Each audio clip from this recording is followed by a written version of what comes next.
The snow had been falling all morning, blanketing the quiet suburban neighborhood in a thick, pristine layer. The street was mostly silent, except for the soft crunch of boots against fresh powder and the occasional bark of a dog in the distance. James Carter, a tall black man in his mid-30s, stood in his front yard, bundled up in a thick winter coat, gloves, and a knit cap. His 6-year-old daughter, Maya, was right beside him, her tiny hands buried in fluffy pink mittens as she struggled to roll a large ball of snow. "Push with your legs, baby girl," James chuckled, stepping in to help. Maya giggled. "It's so heavy, Daddy?" "That just means we're doing it right," he said, winking at her. Together, they maneuvered the growing snowball into place, setting the foundation for what they hoped would be the biggest snowman on the block. Maya clapped her hands excitedly, her dark curls bouncing beneath her fuzzy hat. "Now he needs a belly," she declared. James smiled, watching his daughter's joy. Moments like these were what he lived for, simple, precious, and filled with laughter. He reached for another handful of snow, molding it between his gloved palms before helping Maya shape the second part of their creation. Across the street, inside a house with an immaculately shoveled driveway, Karen Wilkins sipped her coffee and peered through the curtains of her front window.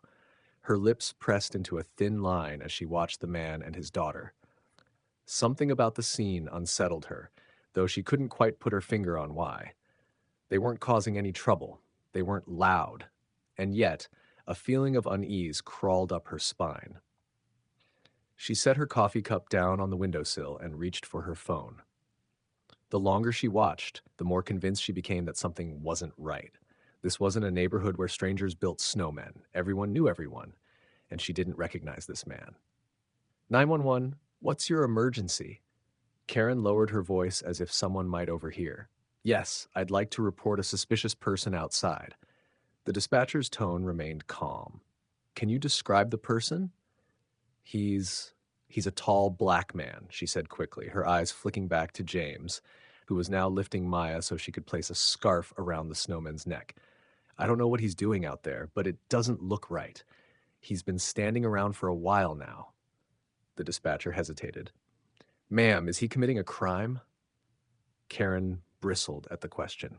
"I don't know, but I think someone should check it out before something happens." Back outside, James lifted Maya high into the air, making her squeal with delight. The scarf was now wrapped snugly around the snowman's neck, completing the look. "He looks perfect," Maya cheered. James chuckled, setting her down. "Almost. He still needs a nose."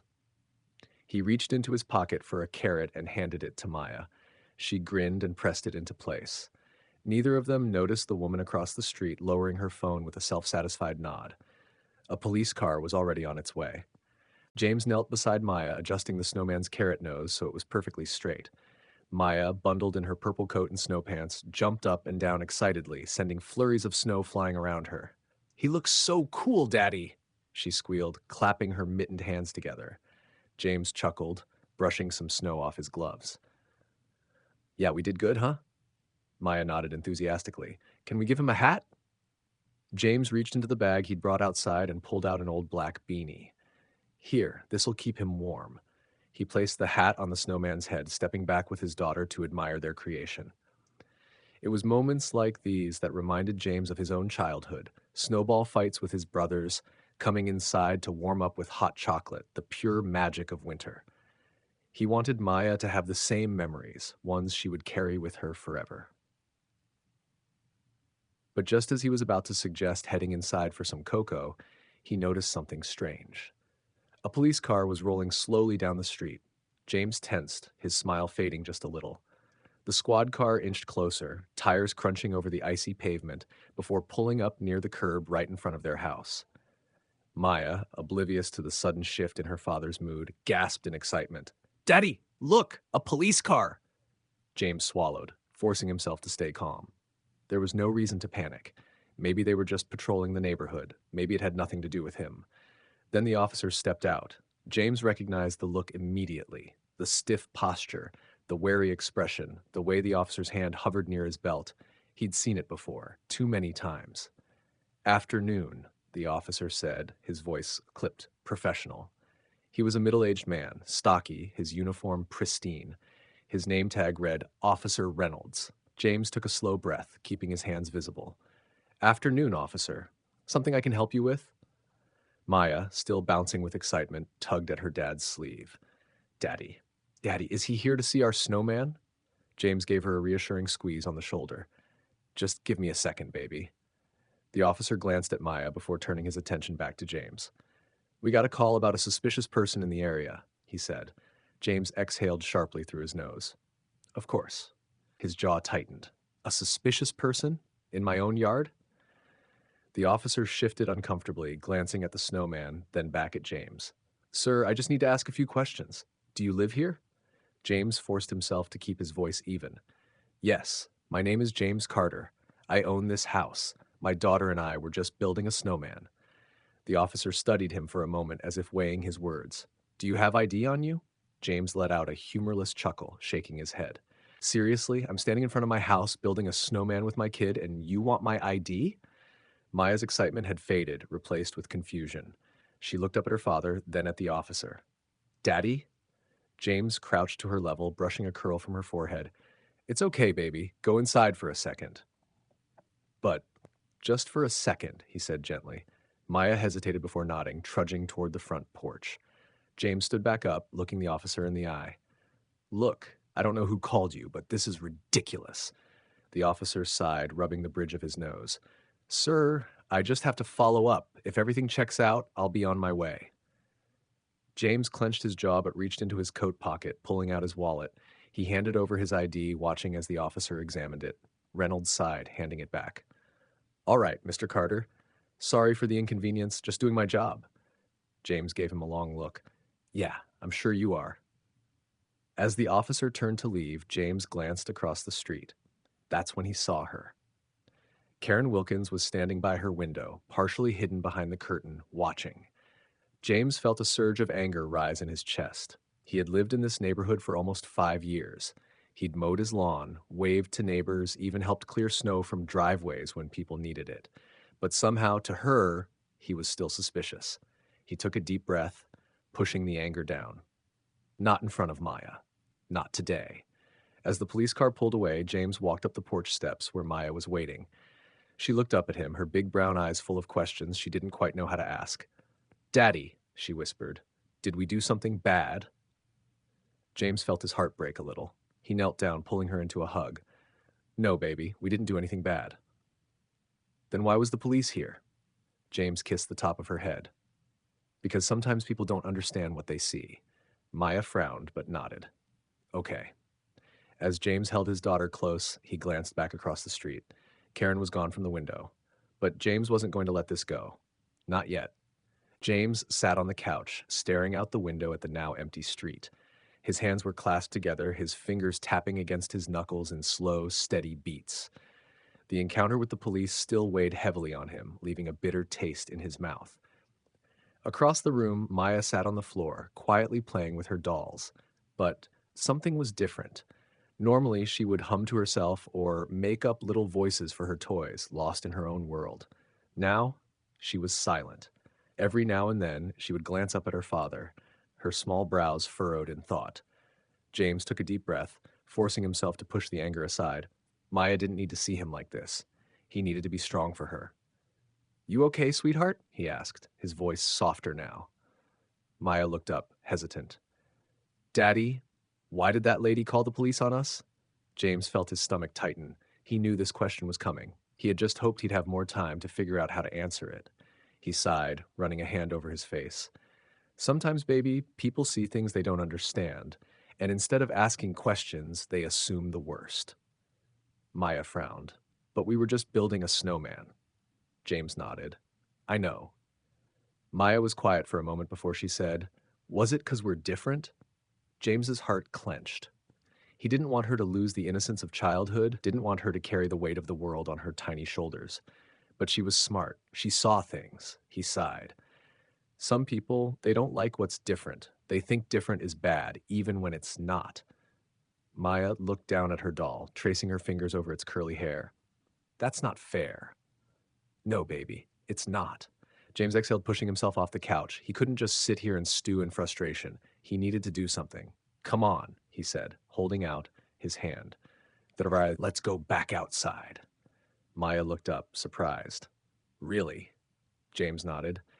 Yeah, we're going to finish our snowman. If anybody has a problem with that, well, that's their problem. Maya grinned, jumping up to grab her mittens. James helped her bundle back up before stepping outside. The cold air hit him like a wall, but he welcomed it. He needed the clarity. He needed to remind himself that this was his home, his neighborhood. They walked back to their snowman, which still stood proudly in the front yard. James reached down, scooping up a handful of snow. I think he needs arms. What do you think? Maya giggled. Yeah, we need sticks. She ran toward the edge of the yard, searching for fallen branches. James followed her, helping her gather a couple of sturdy ones. As they returned to their snowman, he felt it again, the prickling sensation of being watched. He turned his head slowly, his gaze landing on the house across the street. The curtain moved ever so slightly. Karen was watching. James let out a slow breath, his jaw tightening. He wasn't about to let this woman intimidate him. Not today? Daddy? Maya called, holding up a stick. James turned back to her, forcing a smile. That one looks perfect, baby.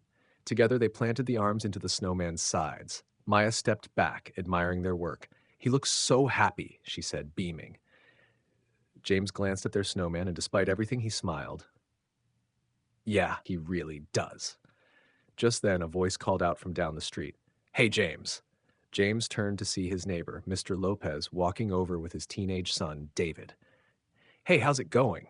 James greeted, his tone relaxed but cautious. Mr. Lopez smiled, nodding toward the snowman. Looks like you two have been busy. Maya grinned. We made him all by ourselves, David chuckled. Looks awesome, kiddo. Mr. Lopez's expression shifted slightly, and James could see it in his eyes. He had heard what happened. Listen, man, Lopez said, lowering his voice. I saw the cop car earlier. Everything okay? James exhaled, glancing toward Karen's house. Yeah, just a misunderstanding. Lopez followed his gaze and sighed. Karen? Karen? James nodded. Lopez shook his head. Man, I'm sorry. That woman, she's got problems. James shrugged. It is what it is. Lopez gave him a sympathetic look before clapping him on the shoulder. Well, just so you know, you've got neighbors who got your back. James met his gaze, feeling a warmth spread through his chest. Appreciate that, man. Maya tugged on his sleeve. Daddy, can we make a little snowman next to this one? Like a baby snowman? James laughed. Yeah, baby. Let's do it. As they got to work, James felt the tension in his chest ease. He wasn't alone in this, and he wasn't going to let one woman's ignorance steal this moment from him and his daughter. From across the street, the curtain in Karen's window twitched again. James didn't even bother looking. She could watch all she wanted. He wasn't going anywhere. James woke up the next morning to the sound of Maya's laughter drifting up from the living room. It was the kind of sound that made everything feel right, even after the events of the day before. He sat up in bed, rubbing the sleep from his eyes as the smell of cinnamon and syrup filled the air. Sliding out from under the blankets, he padded down the hallway, stopping at the top of the stairs to take in the scene below. Maya was seated at the kitchen table, swinging her legs happily as she dug into a plate of waffles. Sitting across from her was his younger sister, Tasha, who had apparently let herself in as usual. She glanced up from her coffee and smirked when she saw him standing there. About time, sleepyhead, she teased. James chuckled, making his way down the stairs. Didn't know I was expecting company. Tasha shrugged. Figured you could use a little sisterly backup. James raised an eyebrow as he poured himself some coffee. Backup? Tasha shot him a knowing look. I heard about what happened. James sighed, leaning against the counter. He should have known word would spread. Their neighborhood wasn't that big, and people talked. Maya, still happily chewing on her waffles, looked between them. Auntie Tasha, did you see our snowman? Tasha grinned. I sure did, baby girl. He looks amazing. Maya beamed, shoving another bite into her mouth. Tasha's smile faded as she turned back to James. So what are you going to do about her? James took a sip of coffee, exhaling slowly. I don't know, Tasha scoffed. You do know. You're just trying to be nice about it. James shook his head. And what do you suggest? March over there and demand an apology. Tasha crossed her arms. Why not? That woman called the cops on you for building a snowman with your kid. She should be the one feeling uncomfortable, not you. James set his mug down, pinching the bridge of his nose. Trust me, I want to say something, but I have to think about Maya. At the mention of her name, Maya perked up. Think about me for what? James smiled gently. Just grown-up stuff, baby. Nothing you have to worry about. Maya nodded, satisfied, and went back to her breakfast. Tasha sighed, shaking her head. I get it, I do, but James, if you let her get away with this, she's just going to do it again. James knew his sister was right. Karen had crossed a line, and pretending it hadn't happened wasn't going to make it go away. A knock at the door interrupted his thoughts. Tasha shot him a look. You expecting someone? James frowned. No. He walked to the door, glancing through the peephole. His stomach tightened. Karen. For a moment he considered ignoring it. Let her be the one to sit with discomfort. But Maya had already noticed. Daddy, who is it? She asked, hopping down from her chair. James sighed, unlocking the door and pulling it open. Karen stood there, wrapped in a beige coat, her hands buried deep in the pockets. She looked nervous, shifting on her feet as her eyes flicked up to meet his. Good morning, she said hesitantly. James folded his arms. Morning. Karen swallowed. I wanted to. She glanced past him, seeing Tasha sitting at the kitchen table with a less than friendly expression. Karen quickly looked back at James. I just wanted to apologize. James stared at her, waiting. Karen cleared her throat. I shouldn't have called the police yesterday. It was a misunderstanding. James exhaled slowly, keeping his voice steady. A misunderstanding? Karen nodded quickly. Yes, she hesitated, as if choosing her words carefully. I didn't recognize you, and I saw a man outside, and I panicked. James clenched his jaw. You panicked. Karen winced. I know how it sounds. Do you? Her gaze dropped to the ground. I do now. Tasha scoffed from inside. Oh, so she gets it now. That makes everything better. James shot his sister a look, then turned back to Karen. Let me ask you something, he said, his voice calm but firm. Did you ever once stop to think before calling the police? Did you ever consider just walking over and saying hello? Asking if we were new here? Anything besides treating me like a threat in my own front yard? Karen swallowed hard, looking truly uncomfortable now. James shook his head.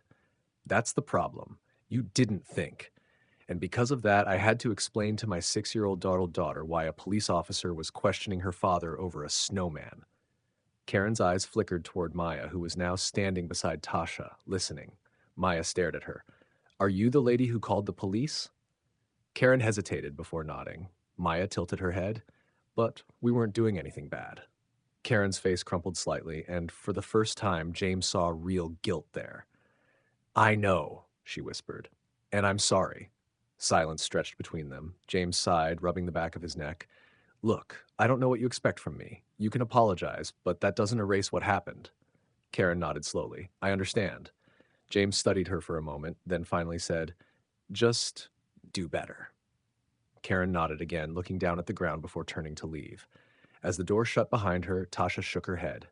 That's it? You're just going to let her walk away? James exhaled, glancing down at Maya.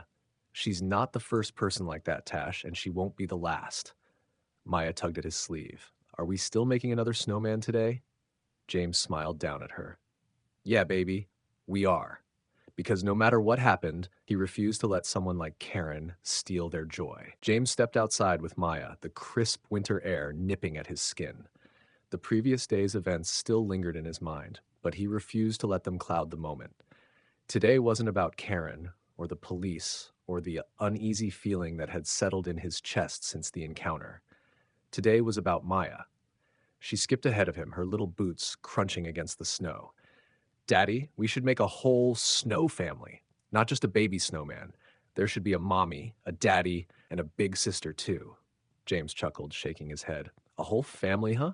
That's a lot of work, kid. Maya turned to him with wide eyes. But we can do it. We're the best snowman makers ever. James looked at her, her tiny face lit up with excitement, and something in him softened. You know what? You're right. Let's do it. They got to work, rolling the snow into large, uneven spheres, stacking them carefully on top of each other. Maya giggled as she patted snow into place, as her little gloves dusted white. James shaped the figures with precision, making sure their new snow family stood proud and sturdy. As they worked, something strange happened. A few doors down, another family had come outside. The Lopez family. Mr. Lopez and his son David had started rolling their own snowballs, glancing over with smirks as if silently competing with James and Maya. Then, from another house, the Wilson twins, a pair of rowdy 10-year-olds, ran out, laughing as they joined in, quickly shaping their own snowmen. One by one, neighbors trickled outside. Some brought their kids, some just stood by their porches, watching. Others, to James's surprise, actually joined in. Before he knew it, the entire block had turned into a snowman building event. James paused, wiping sweat from his brow despite the cold. He glanced around, taking in the sight of his neighborhood, people laughing, chatting, working together. The tension from the previous day seemed to dissolve with every handful of snow packed into place.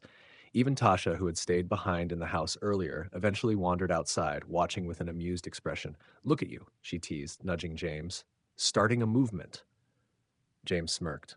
"Not what I planned." She chuckled. "Still, it's nice." And it was nice. It was more than nice. It was something good, something real. As Maya placed the final touch on their snow family, a tiny scarf she had borrowed from one of her dolls, James looked across the street. Karen was standing on her porch, watching. For a moment, he thought she might go back inside. But then, to his surprise, she stepped forward. Slowly, cautiously, as if unsure whether she was welcome. She stopped near the edge of her yard, hesitating. James met her gaze. He didn't smile, didn't wave. He just looked at her, waiting. Finally, Karen bent down, scooped up a handful of snow, and began shaping her own small snowman. It wasn't much. It wasn't an apology that could undo what she had done. But it was something. James exhaled, shaking his head with a quiet chuckle. Maybe change wasn't always loud. Maybe sometimes it was as simple as neighbors, old and new, stepping outside together. Maya ran up to him, wrapping her arms around his waist. "Daddy, look! We made a whole snow world." James looked around, taking it all in. Their yard was filled with snowmen of all shapes and sizes. The entire street was dotted with them, standing tall under the winter sky, and for the first time in a long time, James felt something he hadn't expected. Hope. He looked down at his daughter, brushing snow from her hat. "Yeah, baby, we really did."